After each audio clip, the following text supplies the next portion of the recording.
Glória a Deus. Irmãos, hoje nós estamos na última mensagem.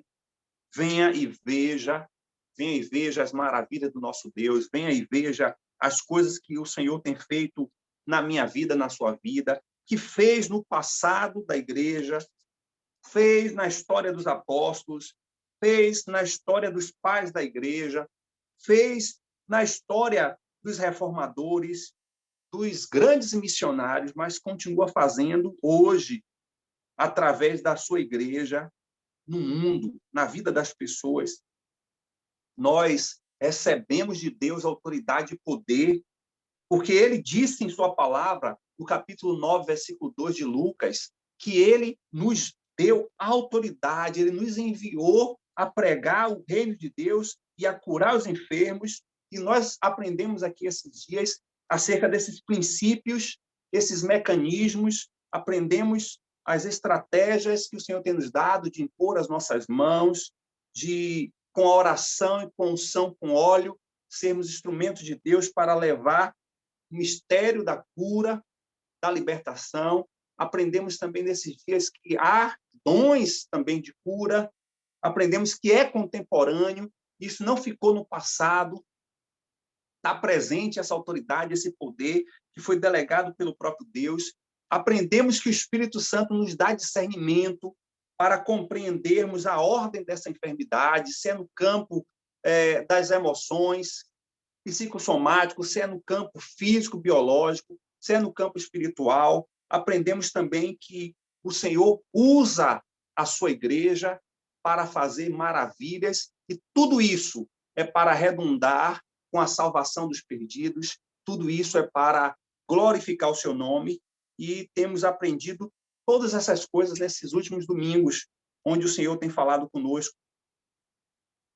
Temos visto que, em algumas ocasiões, as pessoas vêm até nós para serem agraciadas com o poder de Deus sobre nossas vidas, mas também há situações em que a gente precisa ir até as pessoas, e vimos isso nas duas mensagens, tanto da cura quanto da libertação, que para aquele caso específico da cura, a pessoa foi alcançada pelo próprio Senhor, quando ela buscou o Senhor, mas também a libertação foi o próprio Senhor que ministrou. Então, há pessoas que vão nos buscar, mas há pessoas também que nós precisamos ir ao seu encontro.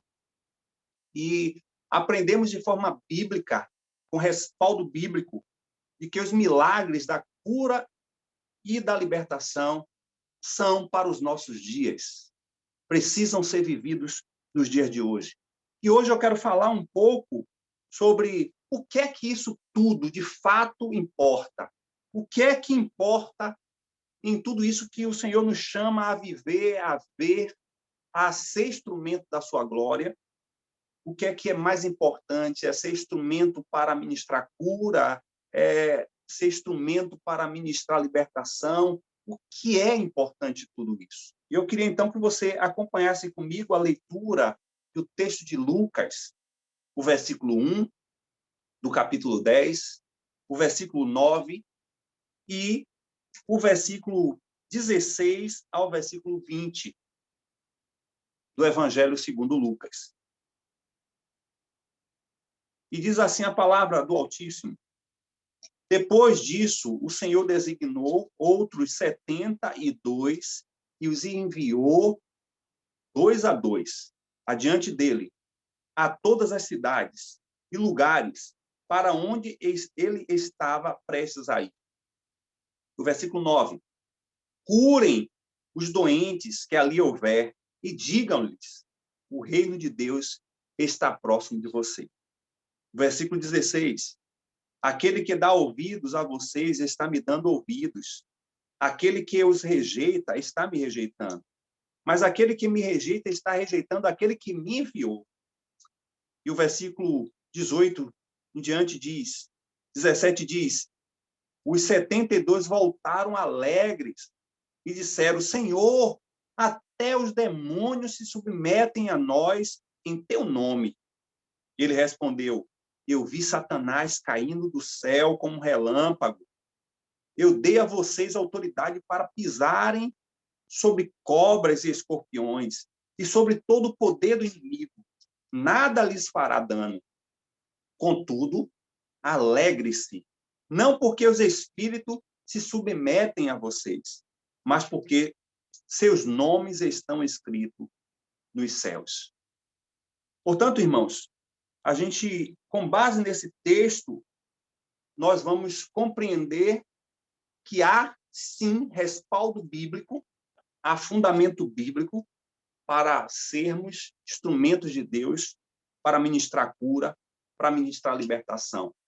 Eu quero dizer, então, que Lucas registra 20 milagres.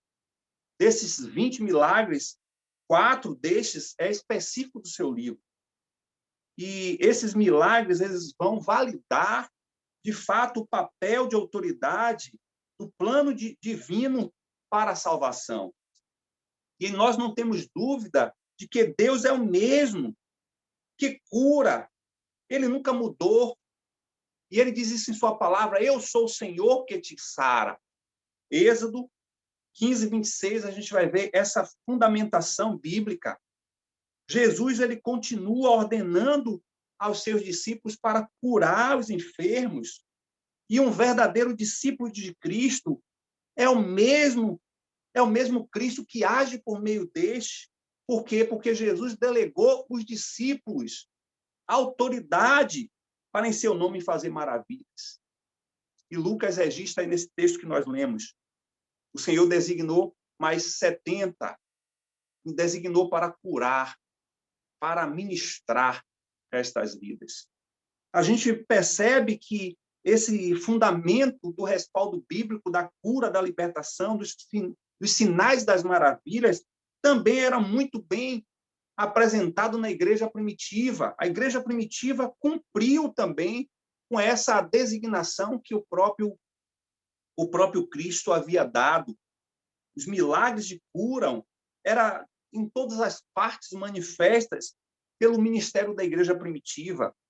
E a verdadeira igreja, ela não mudou, ela continua fazendo maravilhas. E Lucas registra em Atos também, no capítulo 5, versículo 12, muitos sinais e prodígios eram feitos entre o povo pela mão dos apóstolos. Portanto, a gente vê um relato amplo no texto de Atos, em que os discípulos, posteriormente apóstolos, e tantos outros que não faziam parte do colegiado apostólico, eram instrumentos de Deus para fazer sinais e maravilhas. Porque o reino de Deus, ele traz transformações. O reino de Deus é um reino de milagres. E esses milagres apontam para o reino de Deus e para a restauração de toda a criação através desse reino. E isso é muito claro nos evangelhos. Os sinais de que o reino de Deus chegou na terra são essas maravilhas que Deus faz de forma extraordinária para manifestar sua glória. O teólogo protestante americano chamado Wayne Grudem, em seu livro Teologia Sistemática, ele diz que ele afirma que um dos propósitos dos milagres era testemunhar o fato de que o reino de Deus havia chegado e começado a expandir seus resultados benéficos na vida das pessoas. Lógico que onde o reino de Deus chegava, a partir do próprio Jesus, que ele veio implantar o reino de Deus na terra, ele deu essa autoridade para os seus discípulos, para que seus discípulos também fossem levar o reino de Deus sobre as cidades, sobre as vilas, onde chegava o poder de Deus, chegava a glória de Deus, chegava as maravilhas de Deus, porque esses sinais apontavam para a chegada do reino de Deus na terra. Os milagres também de Jesus, eles revelam, de fato, a identidade do próprio Jesus.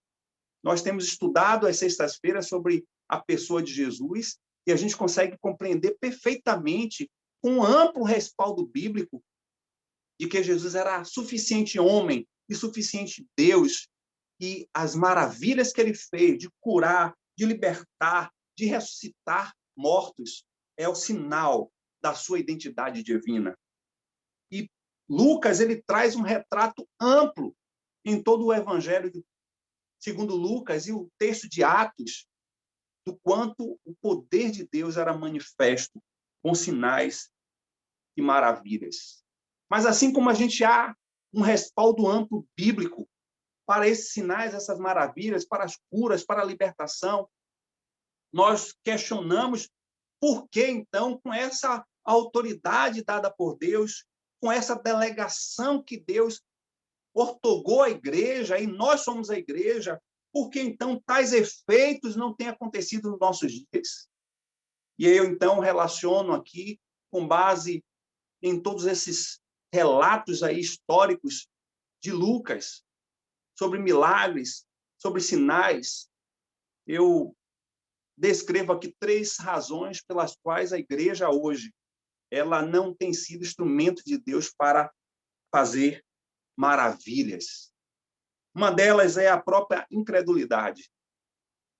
O próprio evangelista Mateus, ele escrevendo lá no texto de Mateus, capítulo 13, versículo 58, diz que em determinados lugares a incredulidade foi um agente dificultador para que milagres e maravilhas acontecessem. E o texto de Mateus 13, 58 diz: e não fez ali muitas maravilhas por causa da incredulidade deles. Nós também, muitas vezes, somos incrédulos. E já falamos aqui, até em determinadas comunidades cristãs, que não acreditam, mas que Deus, em seu espírito, seja capaz de fazer maravilhas e sinais nos dias de hoje. Portanto, a incredulidade é uma causa, inclusive, de falta de conhecimento da palavra de Deus, porque há amplo registro bíblico da autoridade, do poder que a igreja tem em Cristo Jesus para manifestar esses sinais, essas maravilhas. Mas também eu quero dizer aos irmãos que um outro agente dificultador para vivenciarmos isso nos nossos dias é o preço da renúncia. Vivemos, irmãos, dias em que nós estamos muito preocupados em ter a realização da nossa própria vida. Nós estamos muito humanizados. Estamos muito buscando realizações, prazer, prosperidade, qualidade de vida, e esquecemos que, de fato, recebemos do alto uma designação para sermos instrumentos de Deus para tocar as pessoas, para falar do poder que há no nome do Senhor para transformar, para libertar. Temos até acesso, as pessoas estão até próximas de nós, sofrendo, com suas vidas dilaceradas, com as suas vidas a caminho a passos largos do inferno, mas nós não nos sentimos sensibilizados, nos falta compaixão, porque, na verdade, estamos envolvidos e comprometidos com as coisas do mundo, de maneira que nós não percebemos totalmente o quanto nós já estamos insensíveis para as coisas de Deus, as coisas que deveriam ser realmente o nosso respirar, o nosso sentido de viver, a nossa razão principal de estar nessa terra. Irmãos, nós não estamos vivendo milagres extraordinários em Deus porque nós não estamos mais vivendo com a prioridade e compromisso com as coisas de Deus. Mas também podemos dizer que uma outra razão são os propósitos errados. E aqui já foi dito também em mensagens passadas que muitas vezes nós nos misturamos ao misticismo, muitas vezes buscamos uma mensagem pragmática, quando na realidade o objetivo principal dos sinais e maravilhas não é para satisfazer, não é para suprir nem sequer as necessidades das pessoas, mas o poder de Deus sendo manifesto através da igreja, através de sinais e maravilhas, é para a glorificação do Senhor. E muitas vezes as coisas não acontecem porque os propósitos são errados.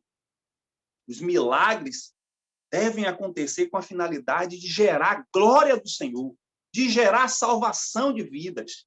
E quando a gente perde esse foco, como muitas e determinadas comunidades cristãs aí que têm um foco comercial, que têm um foco de extorsão, que têm o foco de manter as pessoas cativas a esses grupos sectários, e ali não pregam o verdadeiro propósito de realizar sinais e maravilhas.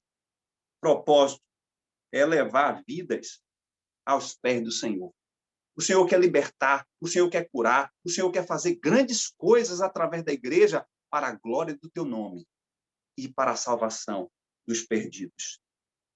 Mas aí, então, a gente se depara com esse texto riquíssimo do evangelista Lucas.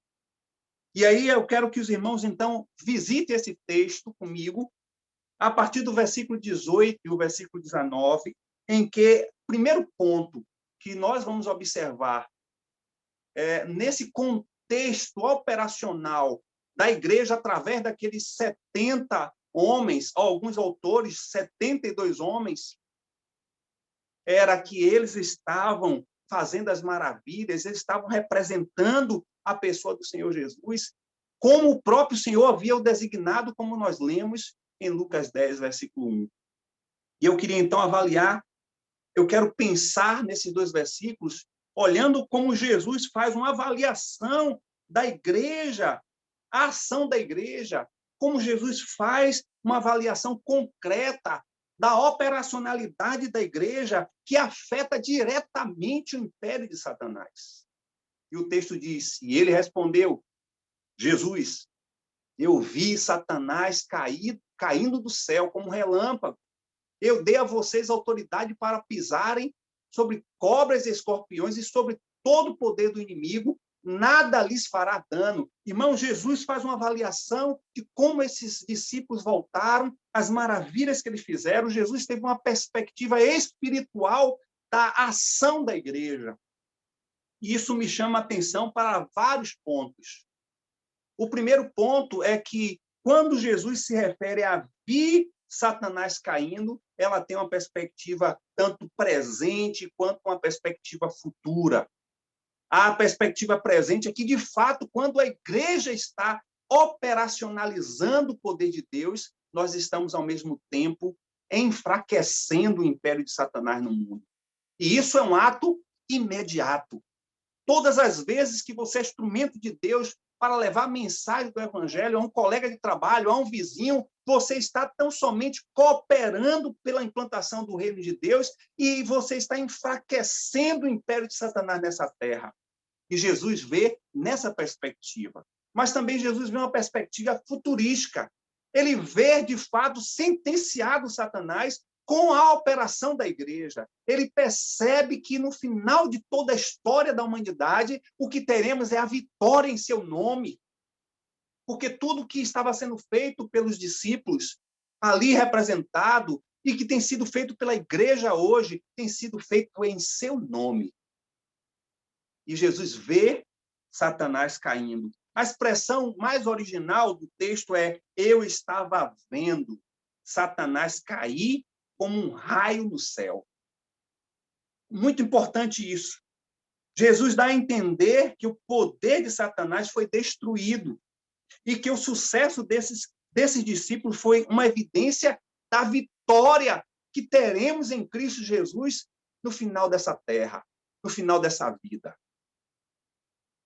Todas as vezes, irmãos, que os discípulos tinham sucesso ao expulsar um demônio de alguém, havia a evidência da derrota de Satanás, uma derrota ocorrente tão repentinamente e rapidamente quanto um relâmpago. A obra do Senhor sendo realizada significa a restrição da obra de Satanás. A atuação da igreja estabelece o reino de Deus e enfraquece o império de Satanás. Irmãos, aqui há uma declaração resumida da completa derrota de Satanás. E é chegado o reino de Deus, e o reino de Satanás nessa terra está sendo derrotado. É uma declaração resumida da vitória da igreja em Cristo Jesus. Mas aqui também é muito claro a atuação da igreja. A atuação da igreja, de fato, afeta diretamente o império de Satanás na terra.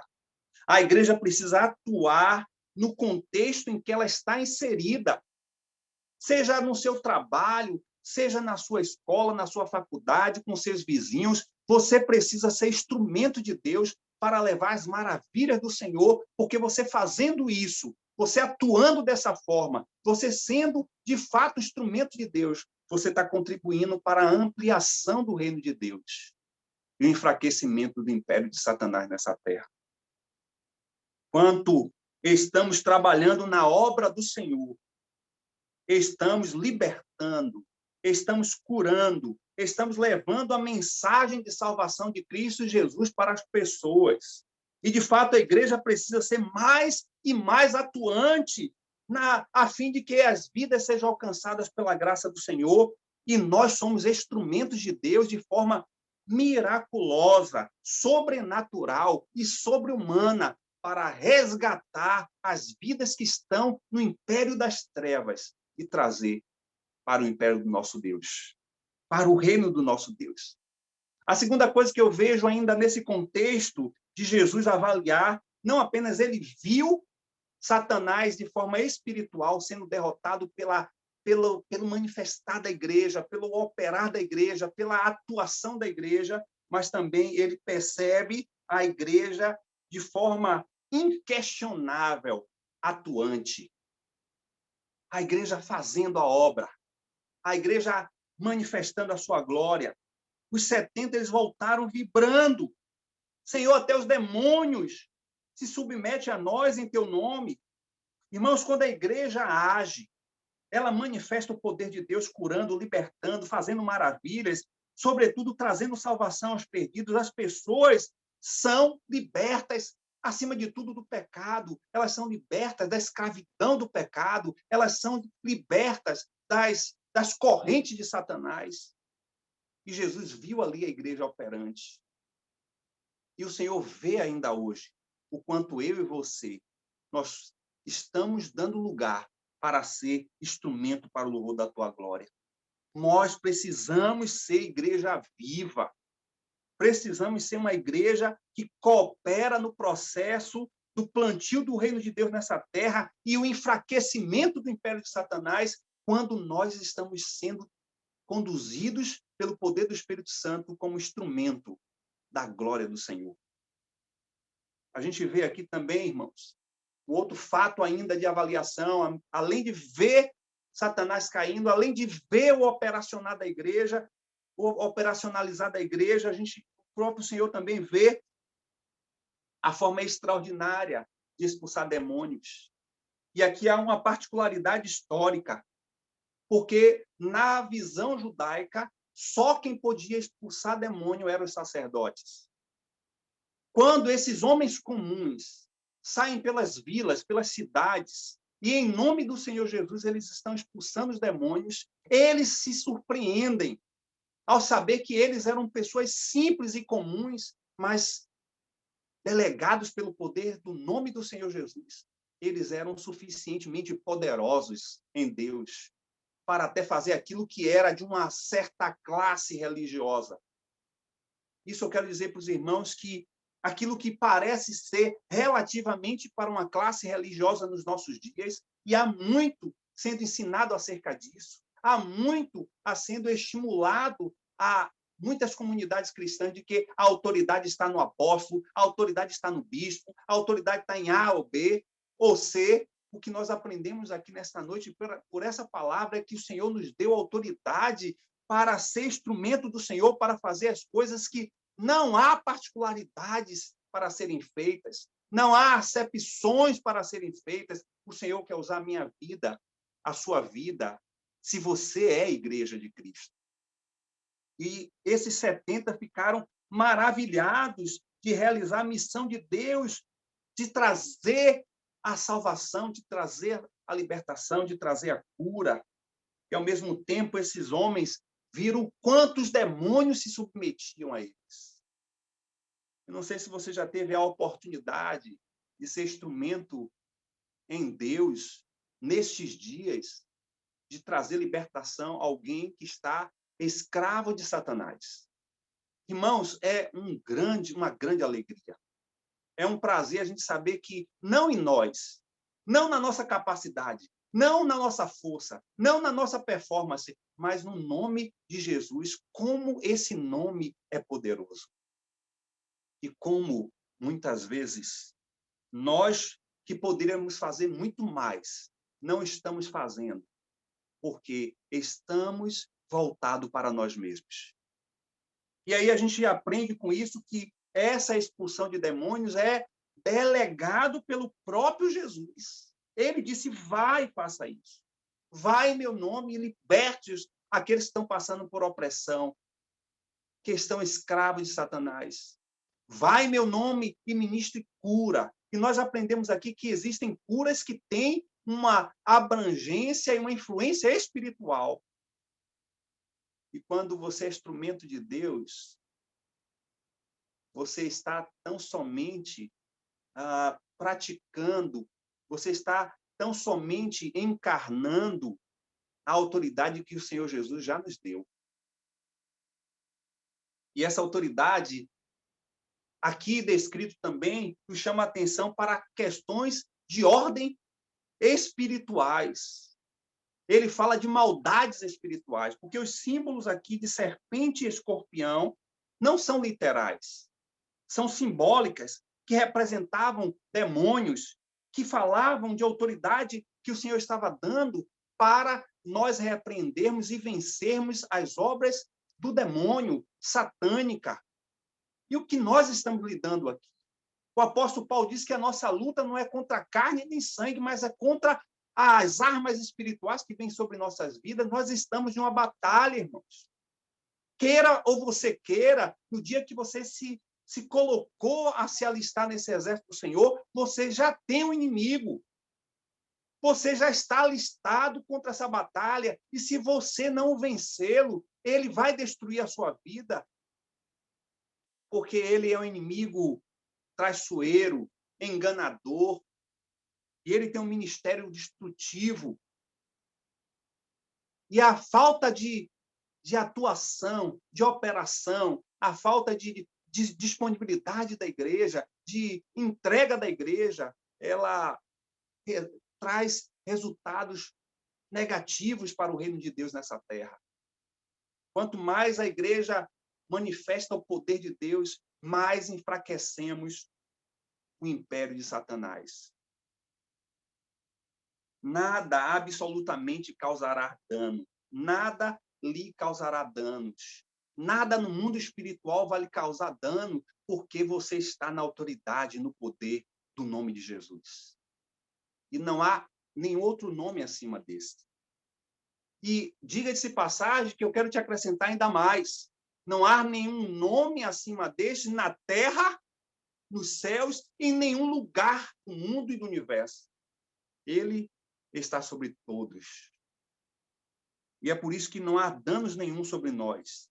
E aqui a referência é de uma promessa maravilhosa do Senhor, de que quando a igreja está operacionalizando o poder de Deus, quando a igreja está atuando nesta terra com o poder de Deus, não há nenhuma influência, não há nenhuma capacidade de Satanás que seja suficientemente capaz de suportar o poder e a manifestação da glória de Deus através do seu Espírito na sua igreja.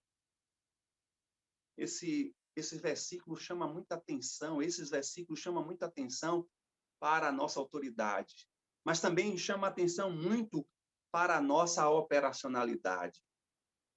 Nós precisamos ser uma igreja atuante, nós precisamos ser um povo frutífero, nós precisamos servir, nós precisamos atuar. Não adianta ter conhecimento, não adianta estarmos dias e dias nos reunindo para conhecer a palavra, para estudar a palavra, se você não é instrumento de Deus para fazer transformação na vida das pessoas.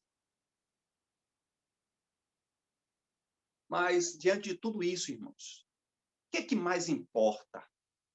Lógico que a alegria é muito grande quando a igreja está atuante nas comunidades, atuante trazendo e recuperando vidas, atuante em restaurar famílias, atuante de tirar vidas que estão extremamente cativas na mão de Satanás, trazer crianças, jovens, adolescentes para conhecer a verdade de Jesus. Isso nos traz uma grande alegria.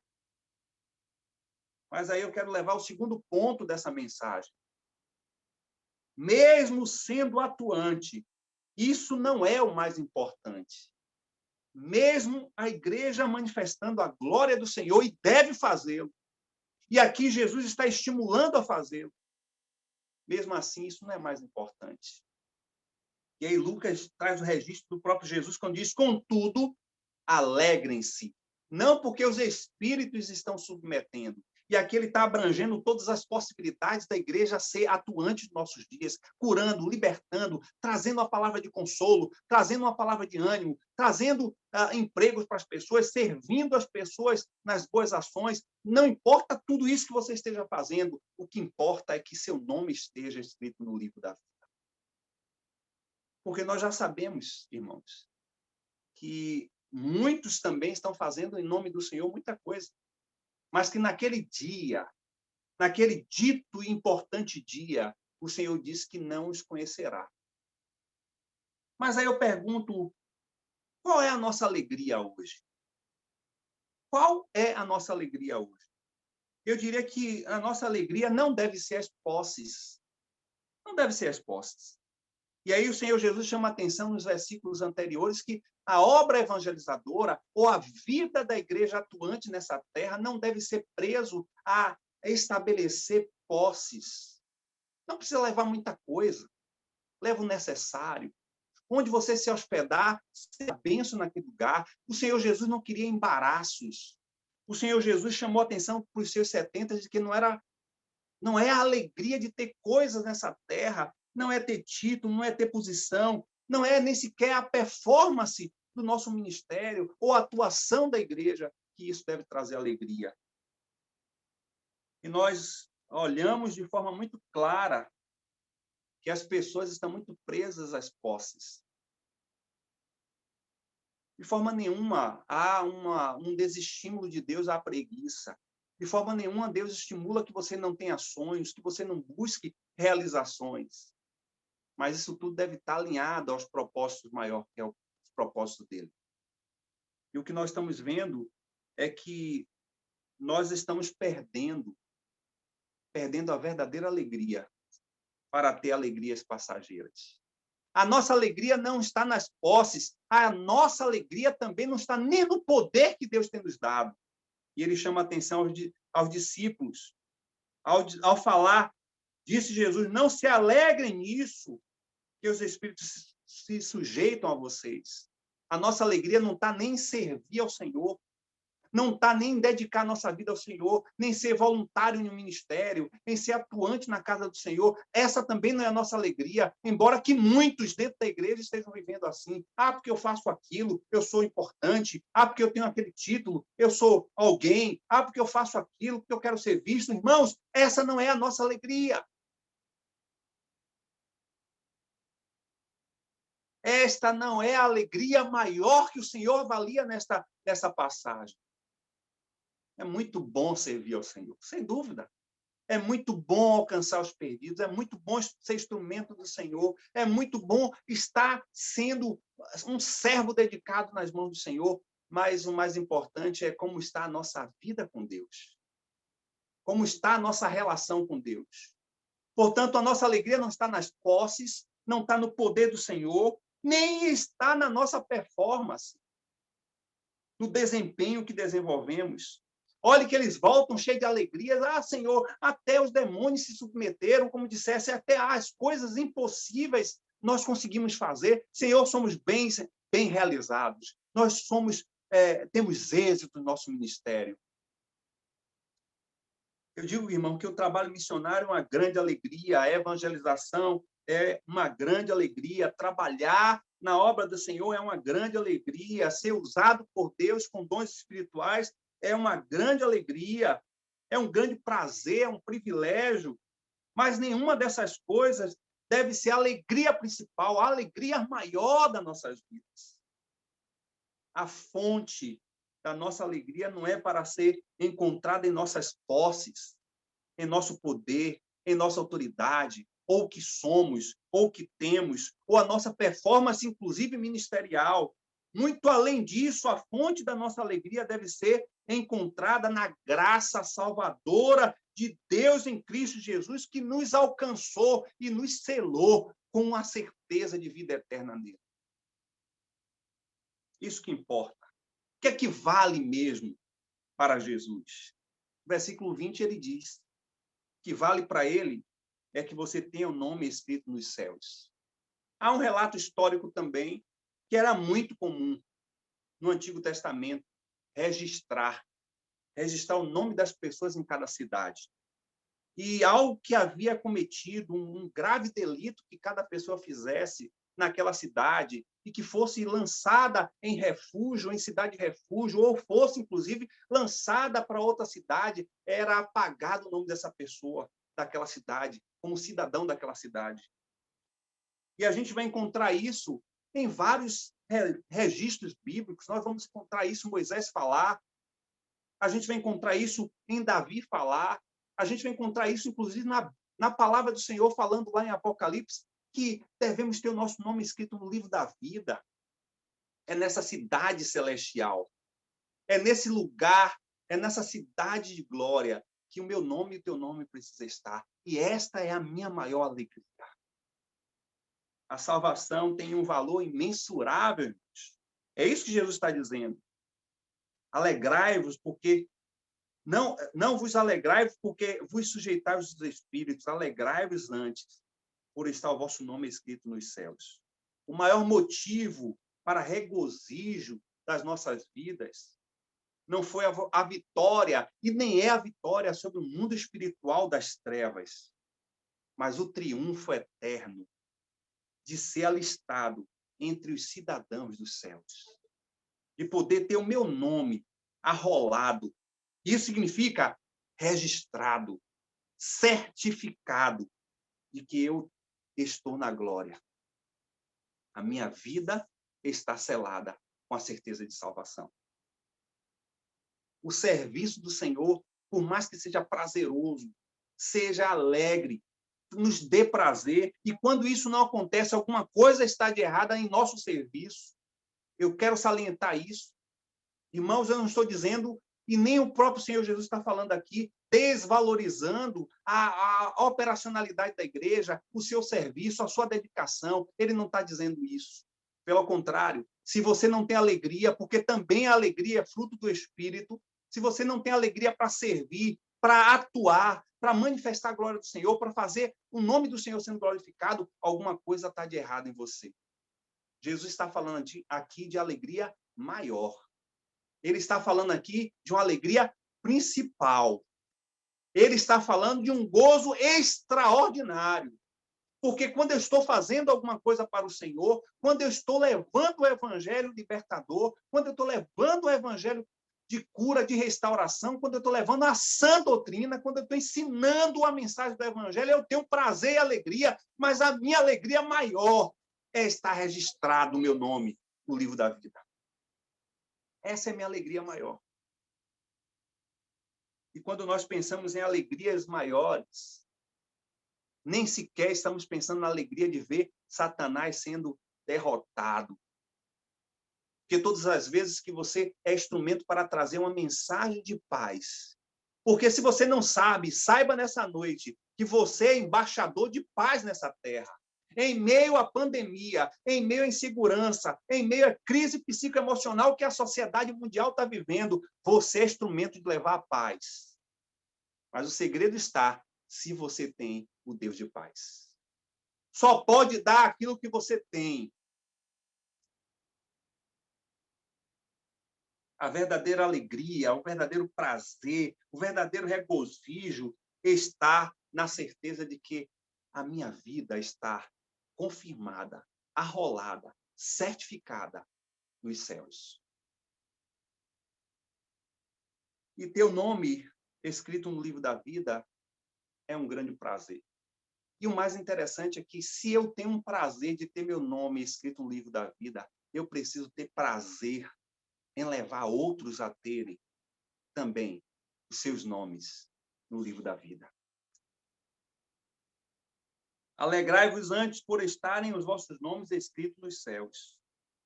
Nós temos, sim, a autoridade de realizar maravilhas em nome de Jesus, ortogado pelo próprio Mestre.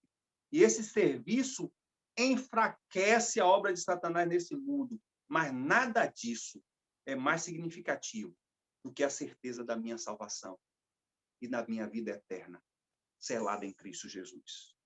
A alegria de estar na certeza da salvação. Essa é a alegria, força motriz, por trás de qualquer uma das minhas alegrias, em ser instrumento de Deus, em poder ser um canal de Deus nessa terra, em poder desfazer das obras de Satanás, como o próprio Senhor diz em sua palavra, mas minha alegria maior é saber que meu nome está registrado no livro da vida.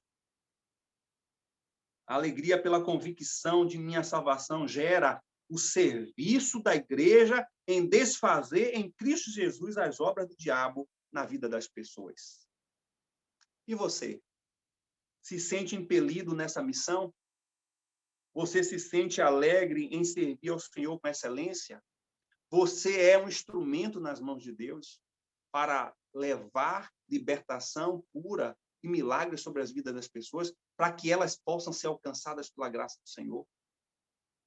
Qual tem sido a sua alegria? A alegria está em poder ver outros perdidos alcançados pela graça do Senhor? A sua alegria está em dar a sua vida, enquanto viver nesta terra, com toda a excelência do seu ser, para implantar o reino de Deus neste mundo? Será que você tem alegria de dedicar tudo que você tem, tudo que você é, nas mãos do Senhor, para o seu reino? Ou será que sabemos de tudo isso, compreendemos todas essas verdades e temos conhecimento de todas elas, mas isso não mexe com a minha vida, com o meu estilo de viver, com minhas atitudes, com o sentido que eu estou dando à minha vida, com o meu tempo, com minhas prioridades? Eu sei de tudo isso, mas eu não consigo agir, certificando de que eu posso ser e devo ser instrumento nos meus dias para a glória de Deus ser expandida sobre essa terra. Eu acredito na igreja. Eu acredito na igreja verdadeira. Essa igreja tem alegria de ser instrumento do poder de Deus para hoje. E essa igreja tem ainda mais alegria de ter a certeza de sua salvação. E você? Você tem alegria? Você tem alegria de estarmos aqui? Você tem alegria de parar um tempo da sua vida, do seu dia, e degustar da doce presença do Espírito, de ser alimentado pelo pão celestial que é a palavra? Você tem alegria de ter comunhão com os irmãos? Você tem alegria de servir ao Senhor, independente de qual ministério? Você tem alegria de oferecer para o Senhor a primazia de todos os seus bens materiais? Você tem alegria de dizer, eu e minha casa servimos ao Senhor? Você tem alegria de dizer, Senhor, tudo que eu tenho é teu, eu sou apenas um mordomo? Você tem alegria de querer separar em meio à crise econômica e dizer, Senhor, esta parte é tua e eu quero ser fiel? Será que você tem alegria de dizer, Senhor, esta vida que está perto de mim, com a sua vida dilacerada, destruída, Senhor, eu quero ser instrumento para levar a salvação? Será que você tem alegria em fazer isso? Se você não está tendo alegria, e essa alegria deve impulsionar uma ação, não apenas um sentimento, alguma coisa de errado. Há alguma coisa de errado. E muitas vezes A distração está nas posses, está nas conquistas, nas realizações, nas satisfações e prazeres desta terra. Senhor, é impactante quando a gente ouve a tua voz. Eu quero mudar. Eu quero alinhar a minha vida, porque, Senhor, cada dia que passa, meu tempo nessa terra diminui. E como diz o teu servo pastor Edson Barbosa, eu não quero viver um dia a mais, nem um dia a menos do qual o Senhor determinou que eu viva nessa terra. Mas, Senhor, eu não quero viver um dia a mais, eu não quero viver um dia a menos, que também não seja cumprir os teus propósitos para a minha vida. Eu não quero sair desse objetivo, eu não quero nem me deslocar um milímetro para um lado, nem para o outro. Eu quero, ó Pai, se for necessário, abrir mão dos meus próprios prazeres. Eu quero abrir mão do que sou, eu quero abrir mão dos valores que tenho, ou que penso que tenho, mas eu quero cumprir a tua vontade. Eu quero seguir meu irmão Jesus. Se for necessário, Pai, passe de mim esse cálice, mas que não seja a minha vontade, mas a tua. Pai, eu quero obedecer ao Senhor. E eu quero ser, com muito prazer, instrumento para a implantação do teu reino nessa terra. Pai, não me deixa perder tempo, não me deixa perder as oportunidades, não me deixa estar distraído, não me deixa, Senhor Deus, ó Pai, querer estar seduzido, não me deixa, Senhor Deus, passar os dias e olhar para trás e ver que nada fiz para o teu reino, mas, pelo contrário, só estou vendo o fortalecimento do império de Satanás nessa terra. Senhor, eu não quero estar nessa condição.